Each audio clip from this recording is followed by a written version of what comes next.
Bonjour à toutes et à tous. Ce diaporama a pour vocation de vous aider à faire un choix avisé dans les spécialités qui s'offrent à vous en fin de seconde pour donc débuter en première avec 3 spécialités. Donc ce diaporama va vous présenter la spécialité physique-chimie.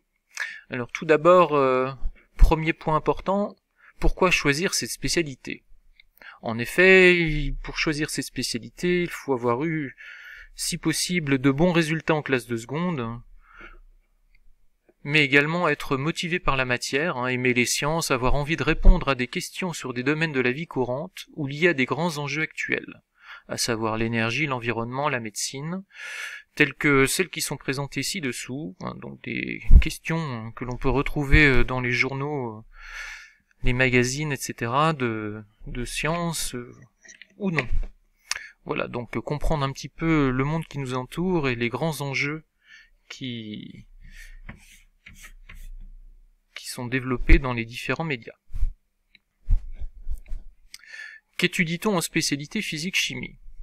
Alors, la physique-chimie s'inscrit dans une continuité, donc le programme de spécialité en première s'inscrit dans la continuité du programme de seconde qui lui-même s'inscrivait dans la continuité du programme de 3e, 4e, 5e. Donc l'élève va retrouver des thèmes qui ne lui sont pas inconnus, à savoir la chimie, c'est-à-dire constitution et transformation de la matière, et de la physique, qui se décline sous 3 thèmes, à savoir mouvement et interaction, énergie, conversion et transfert, et enfin ondes et signaux, où l'élève va retrouver de l'optique et de l'électricité. Quelles sont les compétences développées ? Alors l'enseignement de physique-chimie s'appuie sur 2 compétences essentielles, donc l'expérimentation, c'est-à-dire toute la partie travaux pratiques, et la modélisation sans négliger les aspects théoriques évidemment, puisqu'il faut bien avoir à l'esprit que le physicien va essayer de trouver des modèles pour expliquer donc ce qu'il observe au cours de cette démarche scientifique. Donc la part importante est la pratique expérimentale, ensuite l'analyse et la synthèse de documents scientifiques, et enfin tout ceci conduit à la résolution de problèmes scientifiques. Donc les heures de TP permettent de développer la démarche scientifique, l'autonomie, l'efficacité et la communication. À savoir que les heures de TP se font en demi-classe.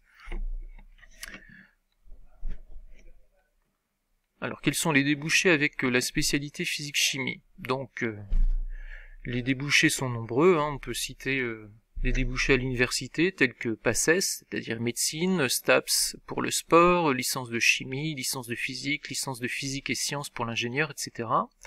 Des écoles d'ingénieurs post-bac avec cycle préparatoire intégré comme les INSA, l'UT ou alors le UIGM à Nancy, le NSGSI, etc. Des classes préparatoires aux grandes écoles telles que MPSI, PCSI et BCPST. Des BUT du secteur industriel, comme les mesures physiques, sciences et génie des matériaux, réseaux et télécommunications, hygiène, sécurité, environnement, génie civil, etc.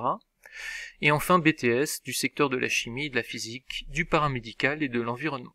Donc on voit ici que les débouchés sont nombreux avec la spécialité physique-chimie. Voilà, et écoutez, nous espérons que ce diaporama vous aidera à y voir plus clair dans la spécialité physique-chimie. Voilà. Merci.